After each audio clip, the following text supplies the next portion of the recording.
Everybody, this is Dan. My name is Dan Peterson. I own Cerberus LiveScan, and today we're going to talk about how to make a NFA item. So, if you want to make your own SBR, your own silencer, the process is called a Form One.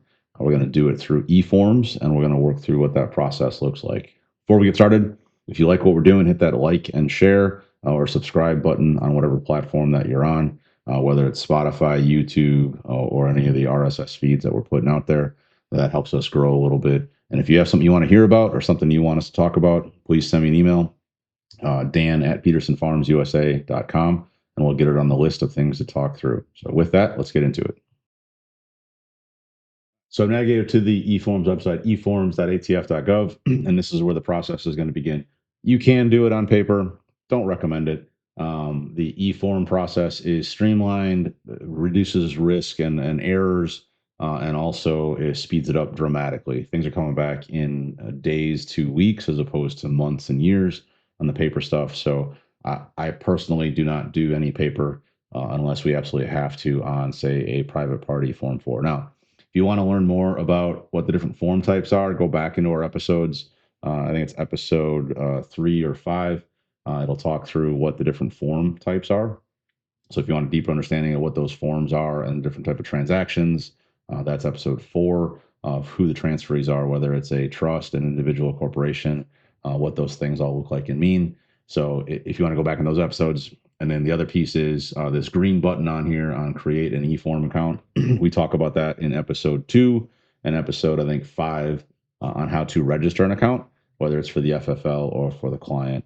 So in this case, episode 5 is probably the preferred one because this really is the client-facing application. A Form 1 is used when a citizen or civilian, non-licensee, is going to make a firearm and add it to the National Firearms Act registry.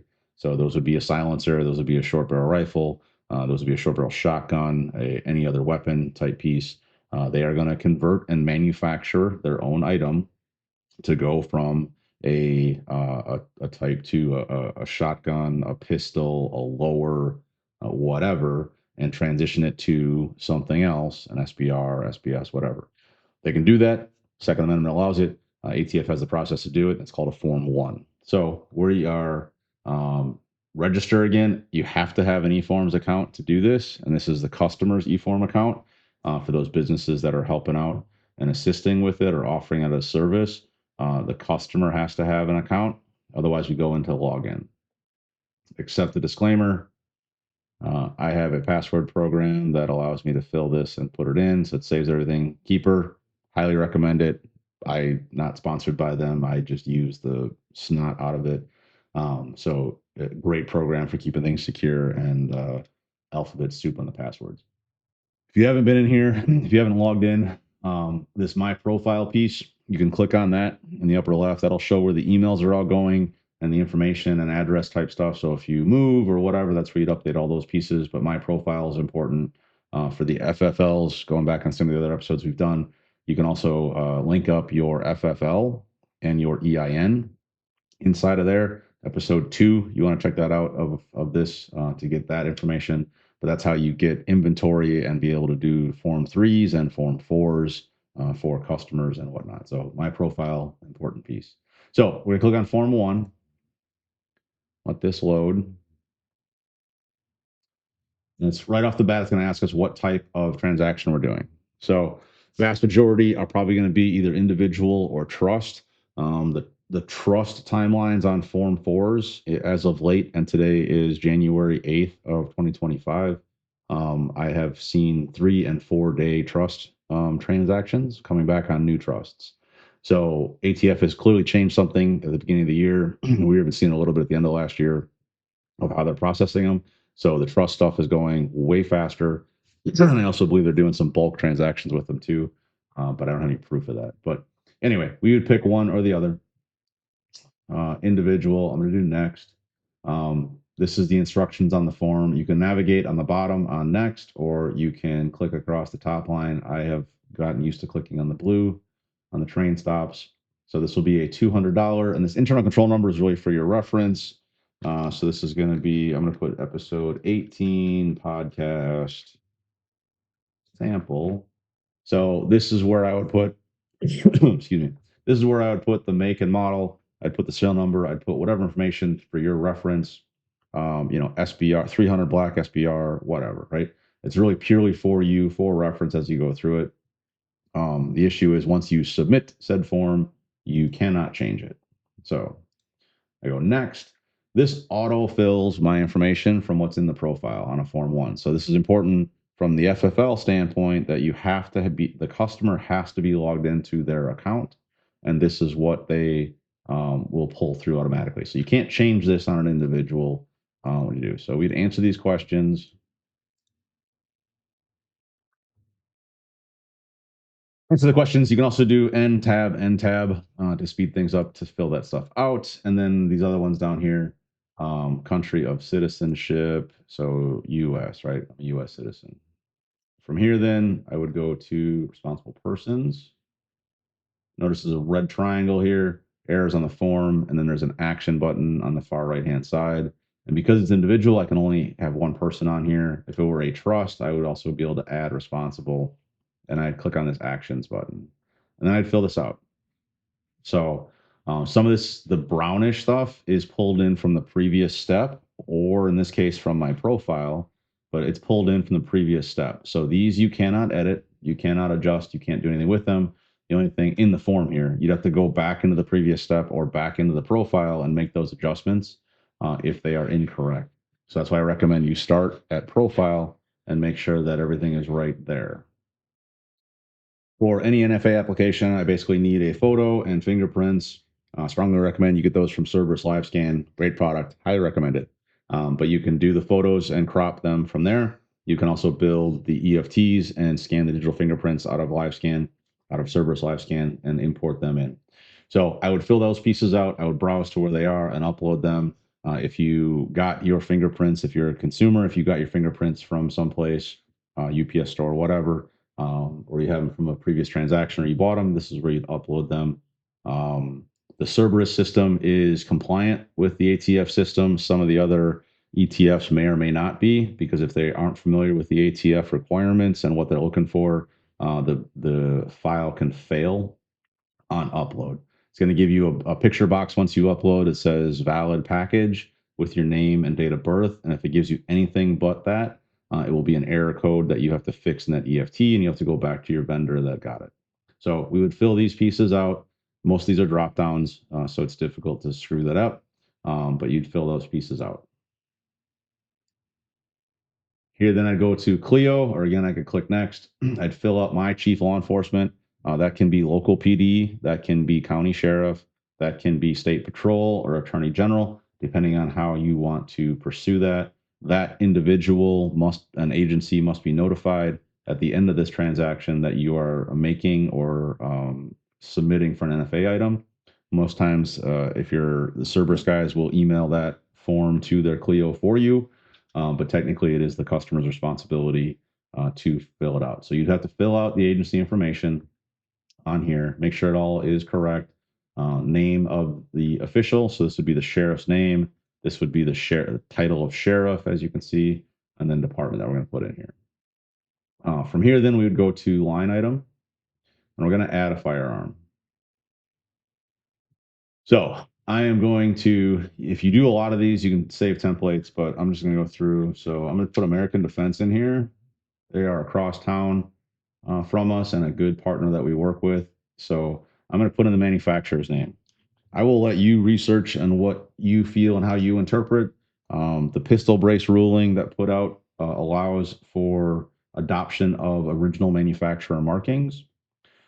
So if you want to look at how the injunctions and how the vacates are all playing out, I'll let you do that. We have been using the original manufacturer markings without issue because it makes more sense. So anyway, put in your manufacturer. If you are doing it as the trust name or as yourself, you'll have to do a couple extra steps here to say add to or as an unknown or new manufacturer, and you can put it in. So this is, so I'm gonna verify the manufacturer, manufacturer's verified, and then United States, and then I'm gonna go next. There's some instructions on here on based on what you're doing. and we're going to go forward. So from here, then I am going to pick what I'm building, a silencer, a short barrel, a machine gun, whatever. I'm going to do a short barrel rifle. I'm going to grab one of their lowers. I'm going to pick my caliber that I'm going to use. I'm going to type in from the weapon that we're building. I am going to type in the information. So length of barrel, barrel on an AR is from bolt face to last fixed piece of steel. So that's not the flash hider and not the muzzle brake. That is the end of the barrel. It can be the threads. It can be the muzzle brake if you pin and weld it. But odds are if you're pinning and welding it, you're not doing an SBR. So you want the shortest combination that you're going to use this thing. Shortest barrel with the largest caliber is what you're after on this deal. So a way to measure the barrel is either simply use the manufacturer barrel length, because obviously if you're working on building it, you probably know what that is. But otherwise, to verify it, you can take a cleaning rod, let the bolt go forward, take a cleaning rod down the barrel, mark it with a Sharpie or your finger, and then measure that as you push the cleaning rod in from the front to the end of the barrel threads. Last fixed piece of steel, permanent, that is there, not muzzle brake, not flash hider. So just keep that in mind. Overall length is the shortest collapsible configuration that you have. So if you have a folding stock, if you have a collapsible stock on an AR style, you have to measure to the shortest compact, and that is affect the overall. So I will measure with the muzzle brake, with the collapsed stock, etc. on the overall length. It's got to be close. Serial number is just that, the serial number that you have on the lower.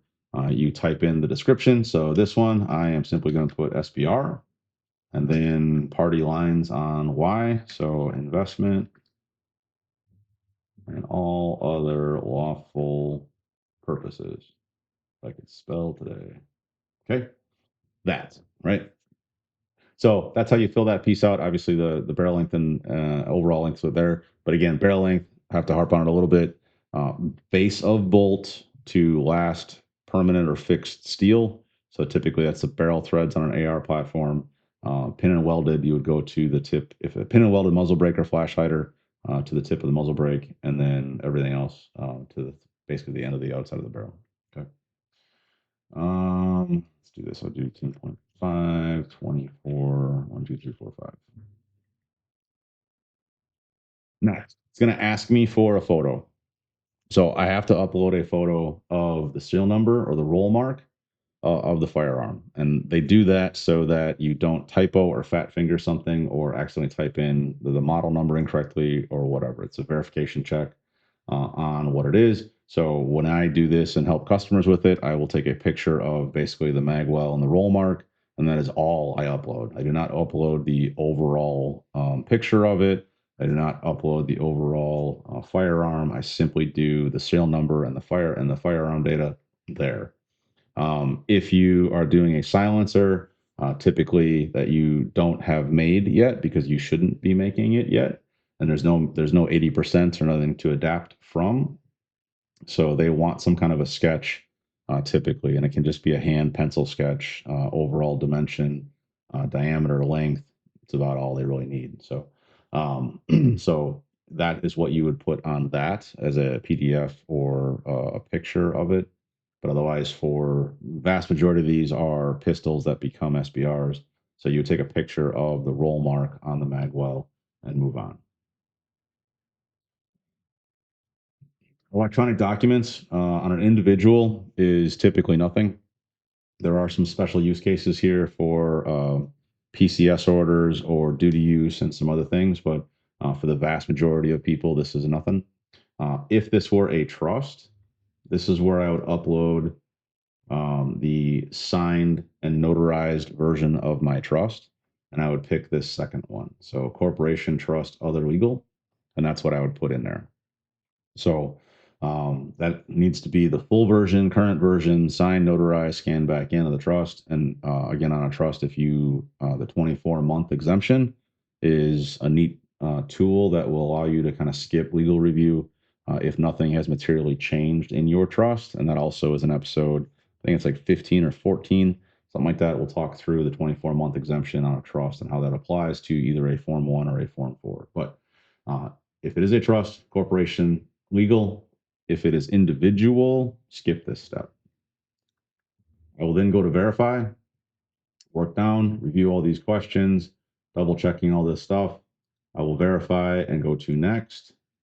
I had errors on the form because I didn't fill this out all the way, but this is where I would go to then. So I'd fix these things. I can either click on these to take them back, or I can click on the train stops above and go back to them. I do certify, I do the pay window, and then it'll pop up the $200 tax stamp payment, pay with a credit card.